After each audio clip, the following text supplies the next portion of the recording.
Arabian കുബൂസ് പല രീതിയിൽ നമ്മൾ ചെയ്തെടുക്കാറുണ്ട് അല്ലേ. അപ്പോൾ ഇന്നത്തെ റെസിപ്പി വളരെ സിമ്പിളായിട്ട് നമുക്ക് തയ്യാറാക്കി എടുക്കാവുന്ന കുബൂസിൻ്റെ റെസിപ്പിയാണ്.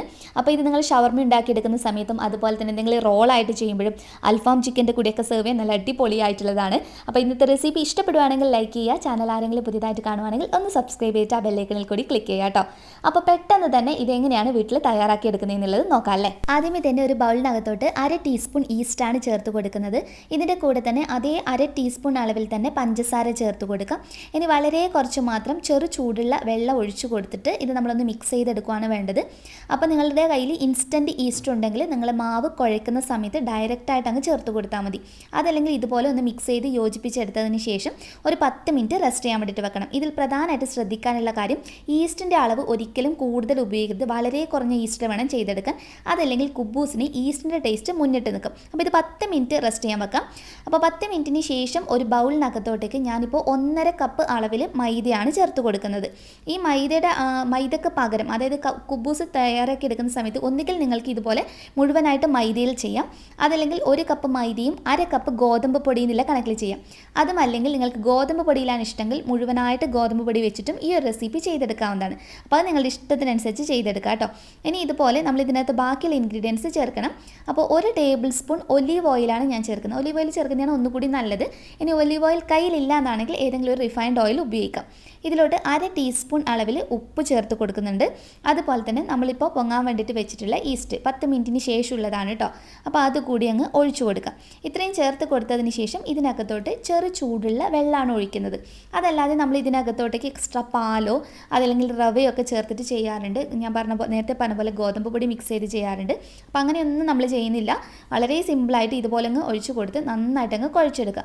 നല്ലതുപോലെ കുഴച്ചെടുക്കണം. ആദ്യം നമ്മൾ കുറച്ചായിട്ട് വെള്ളം ഒഴിച്ചിട്ട് കുഴക്കണം. ഒരുമിച്ചിട്ട് ഒരിക്കലും വെള്ളം ചേർത്ത് കൊടുക്കരുത്.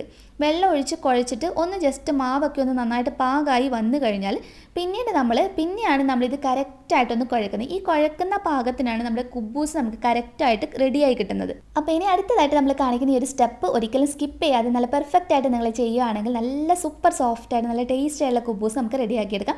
അപ്പോൾ ജസ്റ്റ് മൈദ ഒന്ന് വെതറി കൊടുത്തിട്ട് ഇതുപോലെ 2 സൈഡിലോട്ടേക്ക് മാവ് ഒന്ന് വലിച്ച് നീട്ടി കൊടുക്കണം. കണ്ടില്ലേ, ഇതുപോലെ ഒന്ന് വലിച്ച് നീട്ടുക.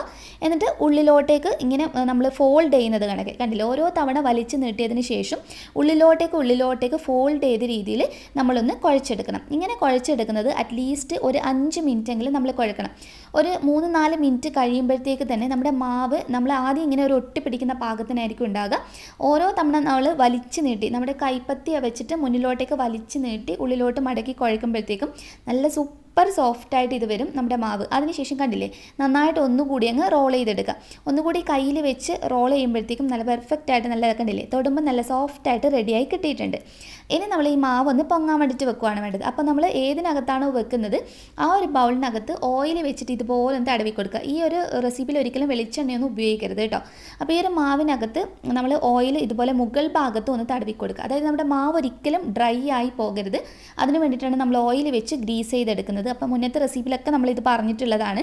അപ്പോൾ ഇതുപോലെ മാവ് വെച്ച് കൊടുത്തതിന് ശേഷം ഒന്നുകിൽ ഫോയിലോ അല്ലെങ്കിൽ ക്ലിങ് ഫിലിമോ അല്ലെങ്കിൽ നനഞ്ഞ തുണിയോ വെച്ച് കവർ ചെയ്തിട്ട് നമ്മൾ റെസ്റ്റ് ചെയ്യാൻ വേണ്ടിയിട്ട് വെക്കണം. 1 മണിക്കൂർ തുടങ്ങി 2 മണിക്കൂറൊക്കെ വരെ വെച്ചാൽ മതി. അപ്പോൾ ഇവിടെ ഞാൻ 1 മണിക്കൂറാണ് വെച്ചിട്ടുണ്ടായിരുന്നത്. ക്ലൈമറ്റിനനുസരിച്ചിട്ട് അത് മാറും കേട്ടോ. ഇപ്പോൾ നല്ല തണുപ്പുള്ള സ്ഥലമാണെങ്കിൽ 2 മണിക്കൂറൊക്കെ എടുക്കും. ചൂടുണ്ടെങ്കിൽ ഏകദേശം പെട്ടെന്ന് 1 മണിക്കൂറിലൊക്കെ റെഡിയായി കിട്ടും. ഇത് ശരിക്കും 1 മണിക്കൂർ കഴിയുമ്പോഴത്തേക്ക് നന്നായിട്ട് കണ്ടില്ലേ, നല്ലതുപോലെ പൊങ്ങി നല്ല സൂപ്പർ സോഫ്റ്റായിട്ട് വന്നിട്ടുണ്ട്. നമ്മളിതുപോലെ ജസ്റ്റ് ഒന്ന് ഇനി കുഴച്ചാൽ മതി. ഇനി നമ്മൾ ഒത്തിരി കുഴക്കേണ്ട ആവശ്യമില്ല. ജസ്റ്റ് ഒന്ന് നമ്മളൊന്ന് പ്രസ് ചെയ്ത് കൊടുക്കുക. അതിനുശേഷം നമ്മളിതിന് മുറിച്ചെടുക്കുകയാണ് വേണ്ടത് പീസായിട്ട്. അപ്പോൾ ജസ്റ്റ് ഞാൻ മാവ് കുറച്ച് മൈദ വെതറി കൊടുത്തതിന് ശേഷം ആദ്യം ഒന്ന് റോൾ ചെയ്യുന്നുണ്ട്. അപ്പോൾ നിങ്ങൾ നല്ല വലിയ സൈസിൽ ചെയ്തെടുക്കാനാണ് ഇഷ്ടമെങ്കിൽ അതിനനുസരിച്ചിട്ട് മുറിച്ചെടുക്കുക. അല്ലെങ്കിൽ കുട്ടിയായിട്ട് നമ്മൾ കുഞ്ഞു കുബൂസായിട്ട് റെഡിയാക്കി എടുക്കാറുണ്ടല്ലോ. ഞാൻ അപ്പോൾ അത്യാവശ്യം ചെറിയൊരു കുബൂസായിട്ടാണ് ചെയ്തെടുക്കുന്നത്. ഇനി ഉള്ളിലോട്ടേക്ക് നമ്മളിങ്ങനെ പ്രസ് ചെയ്ത് കൊടുക്കണം. അപ്പോൾ ഈ ഒരു കാര്യം നമ്മൾ മുന്നേ പിസ്സ കാണിച്ചപ്പോഴും അതിൻ്റെ ബേസിലും അതുപോലെ തന്നെ മുന്നേ നമ്മൾ ഷവർമ കാണിച്ച സമയത്തൊക്കെ ഈ റെസിപ്പി കാണിച്ചിട്ടുണ്ടായിരുന്നു. അപ്പോൾ ഇതിൻ്റെ റെസിപ്പി വീണ്ടും റിക്വസ്റ്റ് വന്നതുകൊണ്ടാണ് സെപ്പറേറ്റ് വീഡിയോ ആയിട്ട് ചെയ്യുന്നത്. അപ്പോൾ നിങ്ങൾ ഫോൾഡ് ചെയ്യുന്ന സമയത്ത് ഇതുപോലെ ഉള്ളിലോട്ടേക്ക് ഒന്ന് പ്രസ് ചെയ്തിട്ട് നന്നായിട്ടൊന്ന് റോൾ ചെയ്തെടുക്കുകയാണെങ്കിൽ നല്ല പെർഫെക്റ്റ് ആയിട്ട് ഇതുപോലെ കിട്ടും. അപ്പോൾ റോൾ ചെയ്ത ഓരോന്നും ഞാൻ ഇതുപോലെ നനഞ്ഞ തുണി വെച്ച് കവർ ചെയ്യുന്നുണ്ട് കേട്ടോ. കാരണം ഇത് ഡ്രൈ ആയി കഴിഞ്ഞ് കഴിഞ്ഞാൽ ഒരിക്കലും നമുക്ക് നല്ല രീതിയിൽ ചെയ്തെടുക്കാൻ വേണ്ടിയിട്ട് കഴിയില്ല. അപ്പോൾ മുഴുവൻ ഇതുപോലെ നമുക്ക് ഉള്ളിലോട്ടേക്ക് ഒന്ന് പ്രസ് ചെയ്ത് റെഡിയാക്കി എടുത്തതിന് ശേഷം കവർ ചെയ്ത് വെക്കാം. പിന്നീട് നമുക്കിത് പരത്തി എടുക്കാവുന്നതാണ്. അപ്പോൾ നമ്മൾ ഇനി ഇത് റെസ്റ്റ് ചെയ്യാൻ വെക്കേണ്ട ആവശ്യമില്ല. അടുത്ത നമ്മൾ പരത്തി എടുക്കാൻ പോവാണ്. പരത്തി എടുത്തു കഴിഞ്ഞാൽ ഓരോന്ന് പരത്തി കഴിഞ്ഞാൽ അപ്പം തന്നെ ഇതുപോലെ നേരത്തെ ചെയ്തതുപോലെ തന്നെ നനഞ്ഞ തുണി വെച്ചിട്ട് കവർ ചെയ്യാൻ മറക്കരുത്. ഒന്നുകിൽ നിങ്ങൾക്ക് മുഴുവൻ റോൾ ചെയ്ത് വെച്ചതിന് ശേഷം നിങ്ങൾക്ക് പിന്നീട് ചുട്ടെടുക്കാവുന്നതാണ്. അതല്ലെങ്കിൽ അപ്പോൾ തന്നെ വേണമെങ്കിൽ ചുട്ടെടുക്കാം. പക്ഷേ മുഴുവൻ റോൾ ചെയ്തിട്ട് നനഞ്ഞ തുണി വെച്ച് കവർ ചെയ്തതിന് ശേഷം ഒരു 10-15 മിനിറ്റ് റെസ്റ്റ് ചെയ്യാൻ വെച്ചിട്ട് നമ്മൾ ചുട്ടെടുക്കുകയാണെങ്കിൽ ഒന്നുകൂടി നല്ലതാണ്. അപ്പോൾ ഇതിൻ്റെ ഒരു കനം കണ്ടില്ലേ, ഒത്തിരി കനം കൂടിയിട്ടും ചെയ്യരുത്, കനം കുറഞ്ഞിട്ടും ചെയ്യരുത്. ഈ ഒരു പെർഫെക്റ്റ് ആയിട്ട് ചെയ്തെടുക്കാം. ഞാനിപ്പോൾ നനഞ്ഞ തുണി വെച്ച് കവർ ചെയ്തിട്ട് ഒരു 15 മിനിറ്റിന് ശേഷമാണ് ഇനി ഇത് ചുട്ടെടുക്കാൻ പോകുന്നത്. അപ്പോൾ കറക്റ്റ് ഒരു 15 മിനിറ്റ് കഴിഞ്ഞിട്ടുണ്ട്. നല്ല ചൂടായിട്ടുള്ള കല്ലാണ്, നമ്മുടെ ദോശക്കല്ലിലകത്ത് വെച്ചിട്ടാണ് ഞാൻ ചെയ്തെടുക്കുന്നത്. അപ്പോൾ നമ്മൾ ചേർത്ത് കൊടുത്ത് കഴിഞ്ഞ പാടെ തന്നെ ഇതിനകത്ത് നിന്ന് ഇങ്ങനെ കുമ്പള പോലെ പൊങ്ങി വരും.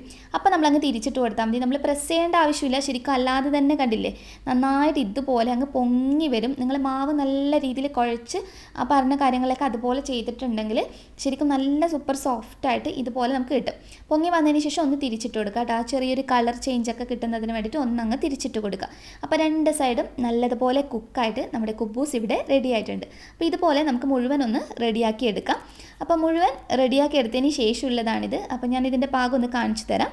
അപ്പോൾ നല്ല സൂപ്പർ സോഫ്റ്റായിട്ട് ഇതിവിടെ റെഡിയായി കിട്ടിയിട്ടുണ്ട്. അപ്പോൾ ഇത് നിങ്ങൾ സെർവ് ചെയ്യുന്ന സമയത്ത് മയോണൈസിൻ്റെ കൂടെ തൈരിൻ്റെ കൂടെയൊക്കെ ഇത് സെർവ് ചെയ്യാൻ നല്ലതാണ് കേട്ടോ.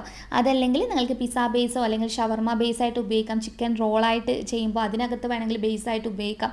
അപ്പോൾ അങ്ങനെയുള്ള റെസിപ്പിയിലൊക്കെ നിങ്ങൾക്ക് ഇത് ഉപയോഗിക്കാവുന്നതാണ്. വളരെ സിമ്പിളായിട്ട് നമുക്ക് റെഡിയാക്കി എടുക്കുകയും ചെയ്യാം. നിങ്ങൾ എന്തായാലും ട്രൈ ചെയ്ത് നോക്കിയിട്ട് ഫീഡ്ബാക്ക് അറിയിക്കാൻ മറക്കരുത്. നെക്സ്റ്റ് വീഡിയോയിൽ വീണ്ടും കാണാം. അതുവരെ ടേക്ക് കെയർ. Bye bye.